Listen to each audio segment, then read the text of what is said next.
ça y est, bonjour à toutes et à tous. Nous allons donc vous proposer notre sélection pour cette semaine.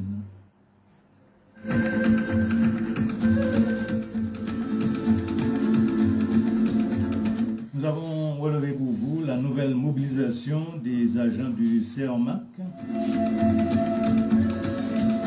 La commune du François mise en échec dans son projet d'installation au sol de panneaux photovoltaïques. La Souparma fête ses 45 ans de lutte au service de notre patrimoine martiniquais.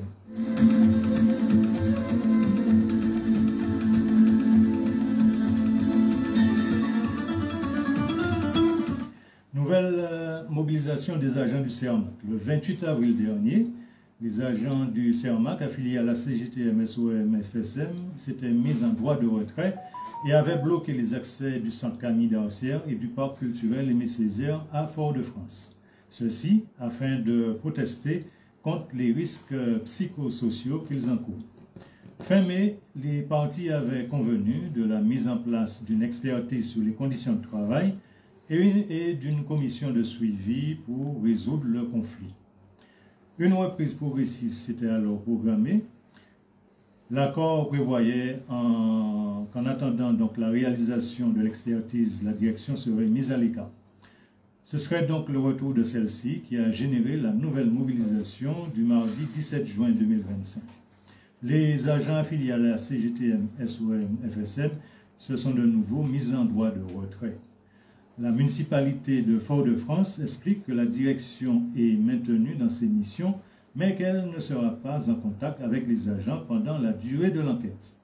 Suite à ces éclaircissements, le syndicat a mis fin au mouvement.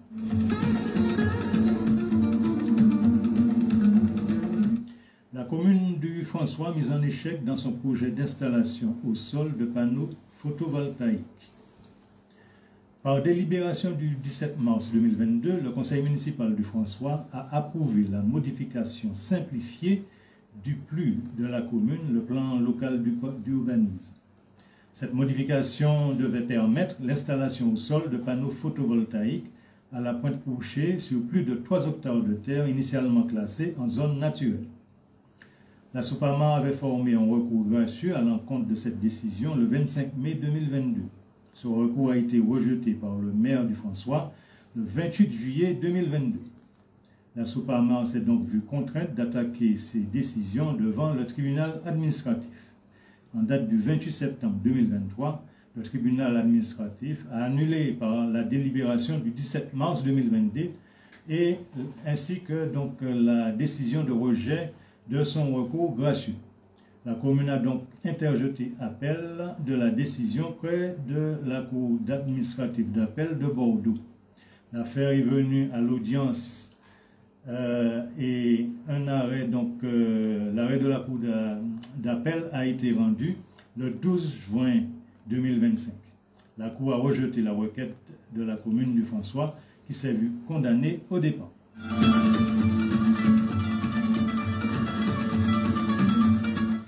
La Souparma fête ses 45 ans de lutte au service de la protection de notre patrimoine martiniquais. Terre c'est bois, bois c'est l'eau c'est la vie, slogan qui a rendu célèbre la Souparma qui a fêté du 19 au 21 juin 2025 ses 45 années de lutte pour protéger l'eau, la terre, la forêt, la mangrove, etc. En définitive, les écosystèmes, le patrimoine martiniquais. Cette célébration a été placée sous la présidence d'honneur de Garcin Malser et Louis Régis. 3 thèmes ont mêlé cet anniversaire sur 3 communes: risques majeurs, adaptation et ménagement du territoire, eau et forêt pour le 2e thème et écologie décoloniale pour le 3e thème. Le premier jour, le thème risque majeur, adaptation et ménagement du territoire a été associé à la commune du Prêcheur en raison de son exposition à plusieurs risques naturels majeurs. Les risques sismiques, volcaniques, tsunamiques et l'érosion côtière. Il s'est agi de savoir comment ménager le territoire pour vivre dans un pays à risque. Un jumelage a été conclu entre les villes du Prêcheur, du Diamant et du Vauclin pour qu'en cas de catastrophe volcanique, les habitants du Prêcheur puissent être accueillis dans les communes jumelées. Le thème de l'écologie décoloniale a été abordé dans le cadre d'un colloque international au Morne-Rouge. L'après-midi, le même thème a été abordé au hall de la mairie du Lamentin. L'association écologiste a organisé un concours de dessin à l'adresse des enfants de plusieurs écoles primaires.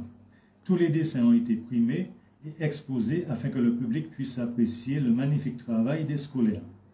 Le premier prix a été attribué à l'école Maxime du Lorrain sur le thème « Quelle culture pour la santé de demain ». Les enfants ont réalisé une fresque représentant une carte de la Martinique avec des écosystèmes à l'intérieur comme autour de la Martinique, manière de nous indiquer que la santé passe d'abord par la protection de l'environnement. Un hommage a été rendu aux anciens, notamment les premiers présidents et présidentes de la SOPAMAR. Ensuite, conférence sur l'écologie en pays dominé, comment faire de l'écologie en pays colonisé.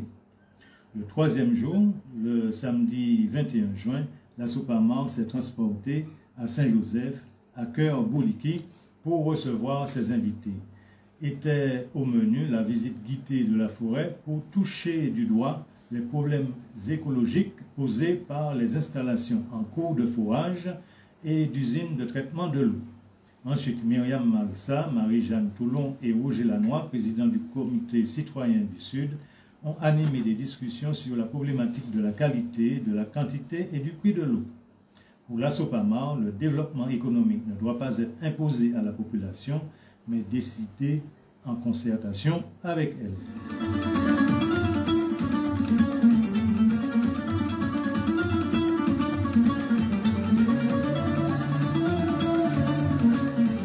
Terminons donc ici notre page d'information sur notre parole conduite. L'ignorance mène à la servitude, soyons donc vigilants, restons informés et pour éviter la manipulation, consultons les médias alternatifs.